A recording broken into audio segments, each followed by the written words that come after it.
A tengeri kajak napjaink kedvelt vízisporteszköze és a vízitúrák talán legpraktikusabb hajója. De tudod pontosan mi is az a tengeri kajak és pontosan mire jó?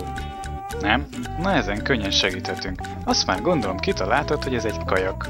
De vajon mitől lesz ez tengeri? Nagyon egyszerű, mert jobban bírja a hullámokat. Vegyünk például egy versenykajakot, amiben elég nehéz lenne talpon maradni a tengeren, még a legszelidebb időben is. Versenykajak avatatlan kezek alatt bizony szeret a saját tengelye körül forogni. Tengeri kajak ellenben nem. Akkor sem borul fel, ha vadul bobózol benne. A versenykajak egy pár óra után mindenhol nyom. Ezt rövid távolezésekhez találták ki. A tengeri kajakban ellenben napokig elüldögélhez, nem lesz kényelmetlen. A versenykajakban nincs hely semmi másnak, csak az utasnak, esetleg még a papucsodnak. A tengeri kajakban nyugodtan pakolhatsz, mert mindent elnyel. Meg is mutatom, hogy mennyi mindent. Nézzük csak!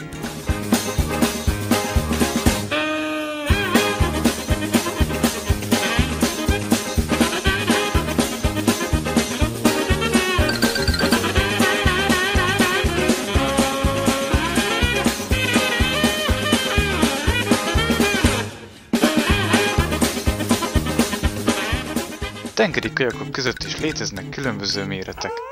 Légy akár évtestű, vagy az utolsó élő dinoszaurusz, akkor is találsz az alkatodhoz illő hajót.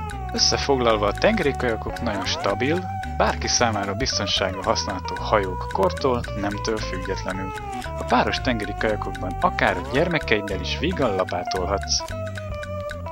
Ha hajóba ülsz, nem árt megismerni a hajó egyes részeit. Orr, fedélzet, far, kormányzat és a pakolórekeszek. Úgy érzed, nem vagy elég edzett ehhez a sporthoz? Mielőtt beleérnéd magad, ismerd meg néhányat kajakos hőseink közül. Feri, 29 éves, közgazdász. Korábban még sosem evezett. 10 napos örömkajakozás Korzikán, 16 csomós szélben 7 kilométert tett meg a Levedzi-szigetekig és vissza. Erzsébet, 53 éves, családanya, és a Tisza-tavi túrákon átlag teljesítménye 20 km per nap. László, 57 éves, családapa, 150 plusz kilogramm, többnapos túrákat evez végig minden évben, és imádja. És merre evezhetsz vele? Gyakorlatilag szinte mindenhol. Tavakon, folyókon, tengereken, csendes vízen, kis hullámokon, nagy hullámokon.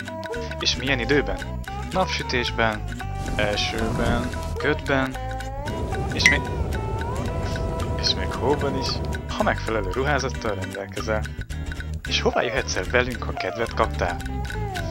Már mutatom is. Magyarország több pontján,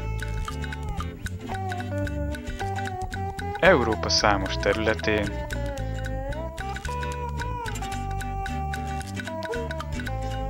Ázsiában, és még azon túl is.